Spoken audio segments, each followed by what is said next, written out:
So Kegan the Creep went live last night on his Twitch, and he talked about the end of Shaggy and the Creep show and the Palcast, and specifically was trying to address the rumors that are circulating around the Juggalodium right now. One of the more popular ones being some sort of beef that Ouija Mac and the producer of the Palcast / Shaggy and the Creep show, Josh, had over a t-shirt. And the other major rumor being this picture that Kegan took with Lex the Hexmaster, and speculation that Violent J hit the kill switch on that. He doesn't specifically say Jay's name in this stream, but he definitely addresses the Lex the Hexmaster situation. He talks about the Lex the Hexmaster situation, taking that picture. He actually talks a little bit about the divide. But yeah, Kegan says he doesn't do drama. That's the point of this stream. He talks quite a bit about the origins of the Shaggy and the Creep show. He talks about being in a bad place in 2019 and the Shaggy and the Creep show bringing him out of it. The Juggalo family bringing him out of it. He actually gets quite emotional a couple of times throughout the stream. He does say Shaggy and the Creep has always been a separate entity from Psychopathic. He calls the whole situation silly. He also calls the Josh and Ouija drama silly, and reiterates that the purpose of this stream is to kill some of that noise, kill the rumors. He says a bunch of times that if you came here for hate,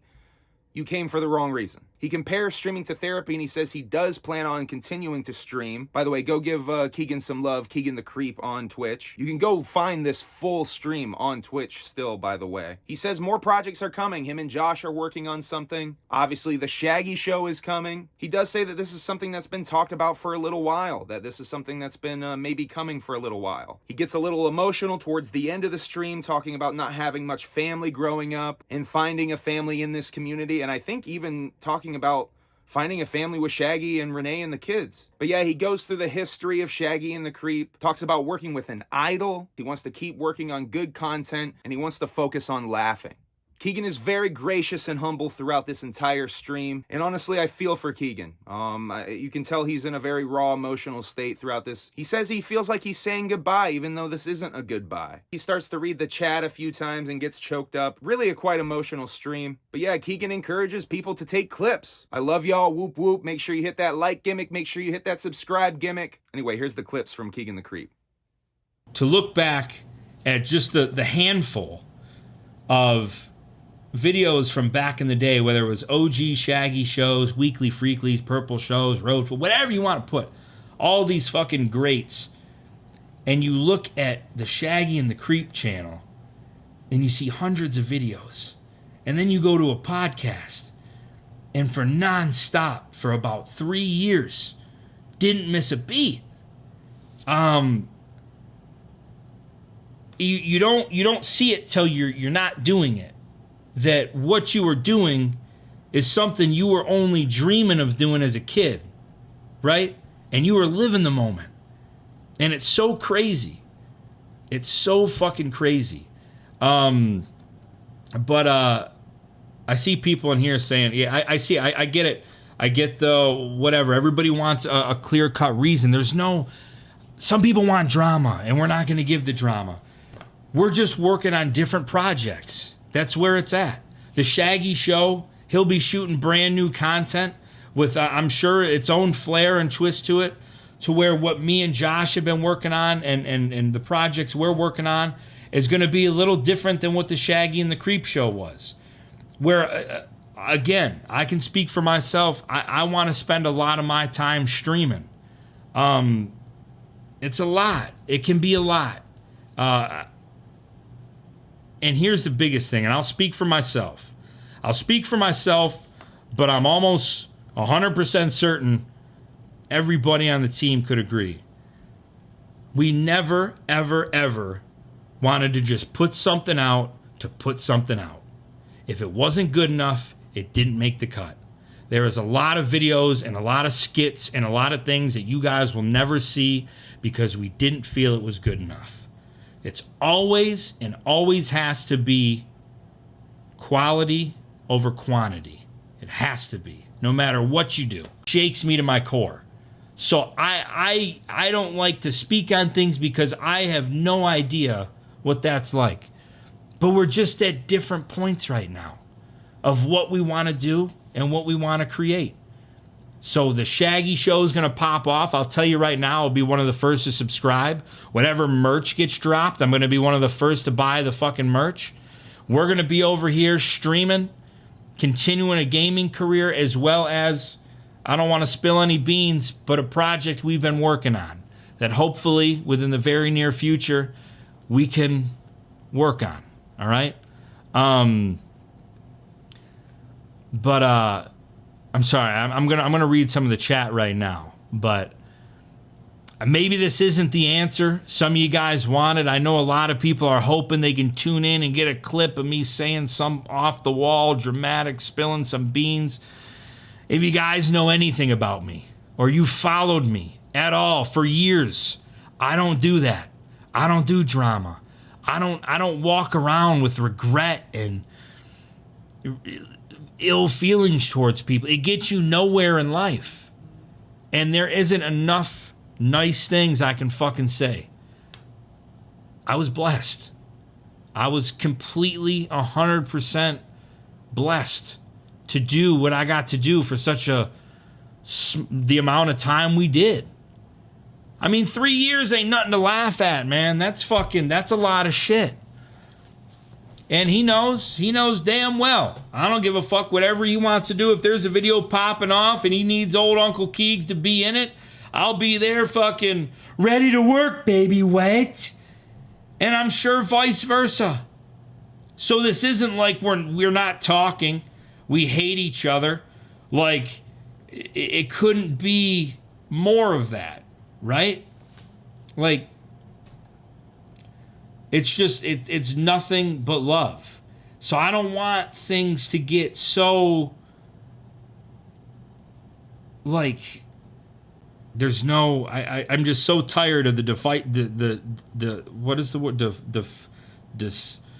where you gotta like pick and choose, whatever that fucking I think it is, I don't know. But I don't like that. I don't like when things are split, man. There's nothing split. People, device. I can't even say it, bro. I'm all over the place. All right, you guys are just fucking with me now. But division, sure, right? Like, man, life's too short to be sitting there angry at something. It is, man. Like, do what you want to do. Support what you want to support. Ignore what you want to ignore. I always use this as an example. And it's just true. I don't really like Drake, right? I don't think his music's good. I think he's like, to me, like his act is kind of boring. But I don't need to dog him or ruin somebody's time that does like Drake, right? Because who gives a fuck? Don't spend that time and energy hating on something when you could be taking that time and energy and spending it on something you love or you love to do. It's as simple as that. I don't know how else to put it. So I'm not mad. I'm not mad if people are going to turn their back and, or they just, they don't tune in anymore. It is tough. It is tough because this is a chapter in my life that you're so used to. Every day, every week, there was something lined up. Palcast today. We got to shoot tomorrow. We got to do the Twitch stream this. Vlog's got to drop here. New merch drop going here. There's a live show happening. We were all, it's just you're living in the moment, man. And how they were able to pull that off, along with everything else that they handle and maintain a family, it's different, and it's unlike anything that I've personally witnessed in my life. So, if you came here looking for drama, you're not going to get it, because I'm very thankful, man. Straight up. Yeah, I know it's not bad, but that's just not where my focus is anymore. My focus is putting as much content out. This is what I love to do, and I love being able to be a part of this, and I love you guys. You know what else I'm very, very fucking thankful for is, man, it ain't even Thanksgiving. Your boy's getting it out the way early, huh? Um, I didn't really ever catch any heat from you guys. Usually if somebody new's on the scene, they get vetted, they get grilled, right? And I was waiting for it. You know, and rightfully so. Who the fuck's the new guy? You got every right to have your doubts, man. Because there is people that, you know, sometimes don't need to be here in this scene. And some people don't take it as serious as others. But time moves them out, right? So thank you guys, man, for like, even the people that did hate me though, you didn't really like fuck with me that bad. So, it could have been a lot worse. So I do appreciate that. Look, man, at the end of the day, I'm a fucking 32-year-old that fucking has a weird fascination with Mario. I feel like I'm a big kid. I like to make stupid videos. I'm like weirdly built. I got big tits and a belly, but skinny arms and legs. I got crooked teeth. I fart uncontrollably. I don't have a specific skill set or talent. I just kind of go with the flow and fucking do what I want to do. And you guys didn't give a fuck about, maybe the farting you did, but you didn't give a fuck about anything else, man. And you know, I seen K Rage is in the chat. I don't got much family, man, but it's cool. It's cool to be able to you know, bring your family on board with some of this stuff. It's like you feel like a family, man. And this scene's been hurting for a long time. It's been hurting for a long time. And I'm not going to touch on it because I don't do drama and I don't do negativity. And everybody's entitled to feel how they want to feel. But that doesn't change the fact that there's a lot of pain. And I don't think we all talk enough. I don't think we all communicate enough. And, you know, it's as simple as that. But I'm going to try to catch up with some. I'm going to watch the chat for a little bit. So